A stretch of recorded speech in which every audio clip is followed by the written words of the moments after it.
Fala galera, sejam bem-vindos a mais um episódio do nosso podcast Saúde em Foco. Eu sou o Pedro Cia. Eu sou o Leonardo e hoje estamos aqui com o nosso infectologista Henrique Hans. Olá a todos, é um prazer estar aqui nesse podcast. Então, Henrique, hoje a gente trouxe você hoje aqui para falar das principais pandemias que ocorreram no nosso planeta e na história.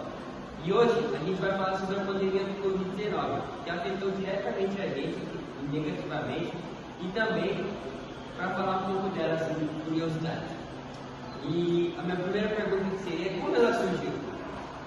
Bom, a Covid-19, ela é causada pelo vírus SARS-CoV-2. Ela foi primeiramente identificada lá em Wuhan, na China, em dezembro de 2019. O vírus, possivelmente, teve origem dos animais, no caso, talvez do morcego, mas ele passou aos humanos, possivelmente por causa de um hospedeiro intermediário, que no caso seria o pangolino. O pangolino lá na China é um animal que não só como eles comem, mas também adota como bicho de estimação. Ele é vendido nos mercados de animais, nos mercados vivos, né? E como o Covid-19, o SARS-CoV, ele tem uma alta taxa de contaminação, já em março de 2020, já foi decretado pandemia, porque o Covid-19 se alastrou pelo mundo todo, né? E a OMS fez esse bom trabalho de rapidamente identificar o vírus e já falar para nós. Foi mais ou menos em março, né? De 2020, né? Sim, em março de 2020. Agora, fala para o nosso público, quais são os sintomas dessa doença? Bom, o Covid-19 ele tem vários sintomas, né? Algumas pessoas têm uns, outras pessoas têm outros, mas os mais comuns foram a febre, a tosse seca, o cansaço, a perda do paladar e o olfato. Em alguns casos mais graves, as pessoas elas tiveram dificuldade respiratória, dores no peito e, em casos ainda mais graves, a falência dos órgãos internos. Além disso, algumas pessoas apresentavam sintomas leves ou elas eram completamente assintomáticas, né?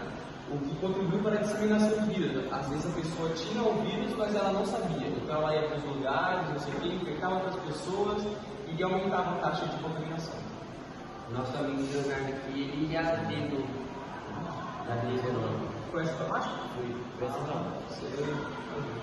E a gente sabe que o Covid-19 gerou um impacto muito grande na saúde da população e também gerou um impacto muito grande na economia do Brasil. Você pode me falar como foi esse impacto?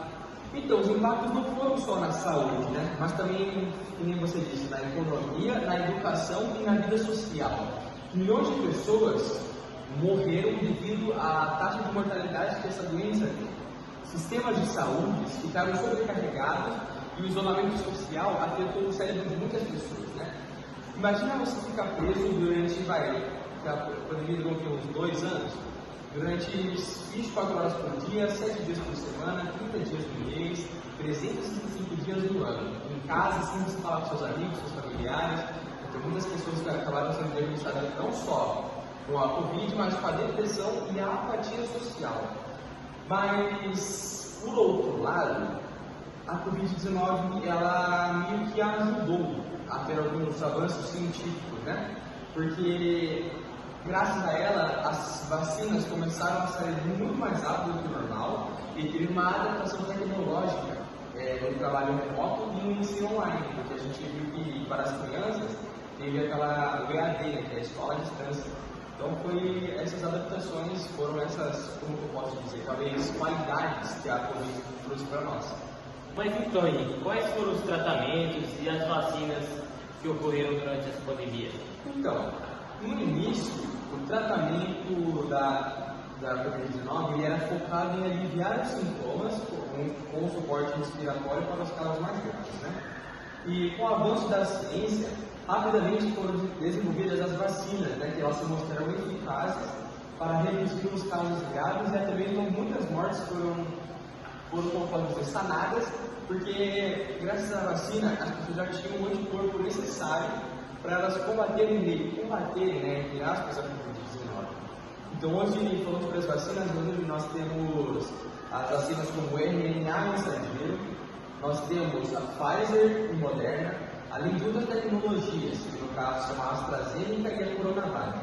As medidas de prevenção, como o uso de máscaras, a higienização das mãos, o distanciamento social, eles também foram cruciais no combate da pandemia. Sim, eu lembro que teve uma época que as pessoas, durante a vacinação, elas, se fosse Pfizer ou a Coronavac, que você falou, elas não queriam tomar. Isso pode ser uma alerta muito grande durante essas pandemias, né? Sim, é verdade. É sempre bom a gente ter em mente que a vacina é para o nosso próprio bem. A vacina é para proteger não só a nós, mas também a vida das outras pessoas, proteger nossos amigos e familiares. Então é isso, pessoal. O podcast fica por aí. Podcast Saúde em Foco. Isso aí, muito obrigado. Até mais. Até o próximo episódio. Tchau!